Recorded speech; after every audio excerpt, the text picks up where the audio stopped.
Alright guys, welcome back to All Things Outdoors, and today we're out here in the woods and we're going to be doing some identification of mimicking plants. So mimicry is a defense that many animals and many plants and animals use to help defend themselves. So basically what happens is you'll have some animals that are highly toxic and predators won't eat them. And other animals and species that aren't toxic will actually take advantage of the toxic animals by making themselves the same colors and patterns as other animals or plants that are actually toxic, or at least pretty close to other toxic plants and animals. And that basically helps the mimicking plant or animal to prevent itself from getting eaten, because predators will think that it is toxic. So we're going to be taking a look at some plants that are mimicking other plants. So the first plant we're going to take a look at is poison ivy. Now everyone knows that poison ivy itself is actually poisonous.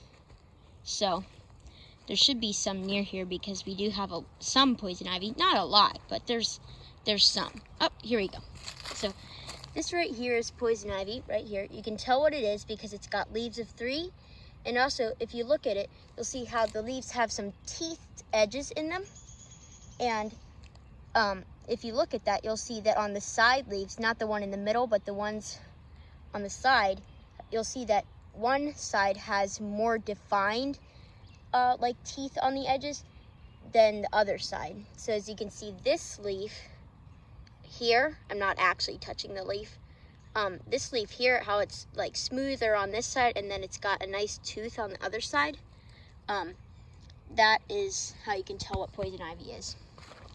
And I did not actually touch that plant because I do not want to get poison ivy. It's pretty unpleasant. It will give you an itchy rash. And also, little tip, do not burn poison ivy. If you burn it, if you inhale the smoke that it makes, it will give you, and you can die from it because it can cause your throat to close up and tighten, and it'll give you an even worse reaction than just touching it.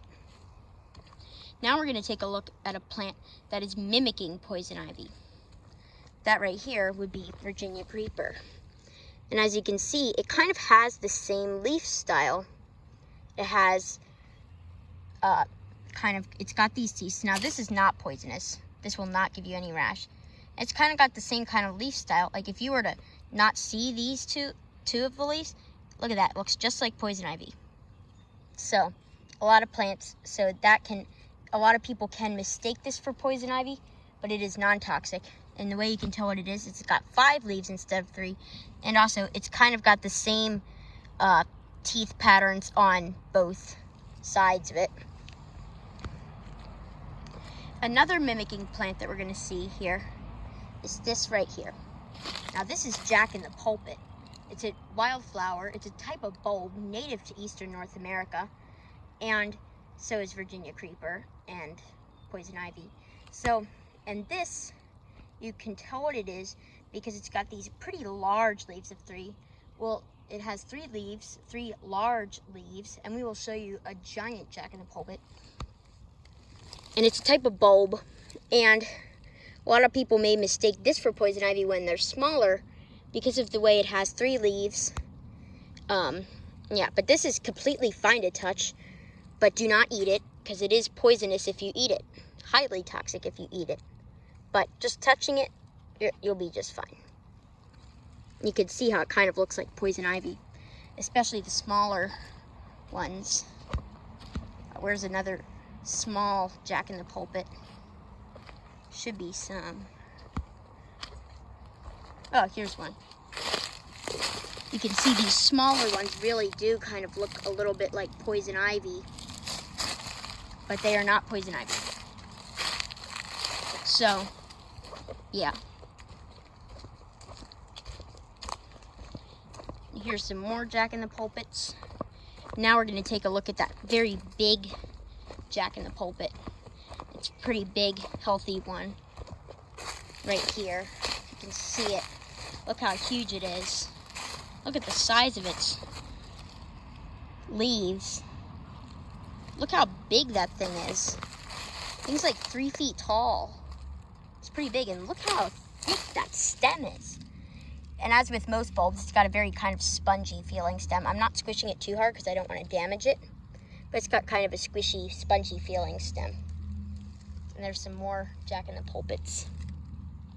And these are highly toxic. Do not eat them,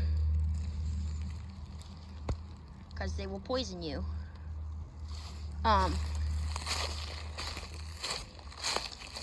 Oh, and there's some more poison ivy. There's some there. And there's some there. We're gonna have to come back here and remove that.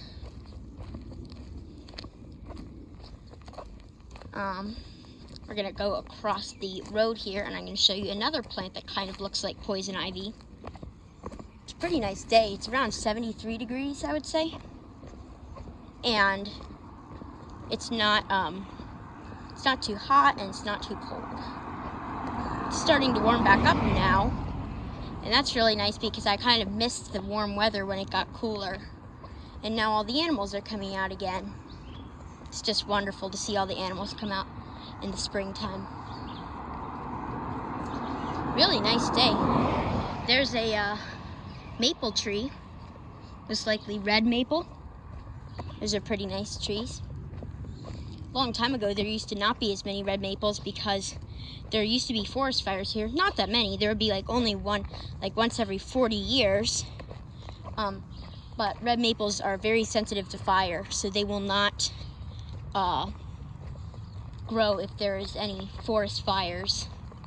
So, yeah. Coming up on the next plant pretty soon. There's some more jack-in-the-pulpits. And there's actually an apple tree right there and a hickory tree. Pretty nice hickory trees. This here is an apple tree. Don't know if it'll make good apples, but it might. High bush blueberry, I believe, right there. I'm not sure. Could be a fringe tree, though. Kind of has that same bark pattern.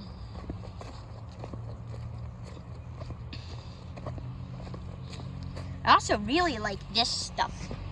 It's called jump seed. It's pretty cool. I like the pattern on its leaves. It's really pretty. It is a native to eastern North America. It's pretty cool.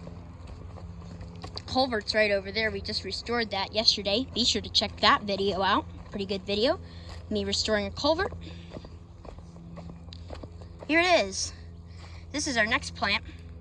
This is called Canadian black snake root. Once again, it's called Canadian black snake root. And as you can see, it kind of does look like poison ivy a little bit. Especially the smaller plants. This is a fully grown plant. We'll see if we can find a really small one or smaller one so that we can show you how it kind of looks like poison ivy. Very sunny today. It's nice. Okay. Just come over here and you will be able to see the Canadian black snake root. So I know there's some of it over here. This is an American strawberry. Looks a little bit like poison ivy, but not a whole lot. Let's see if we can find some Canadian black snake root.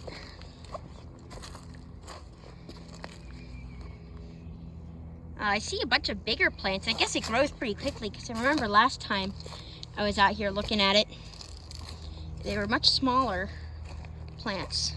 But I know that there are some smaller ones back here. Pretty close to it, hopefully.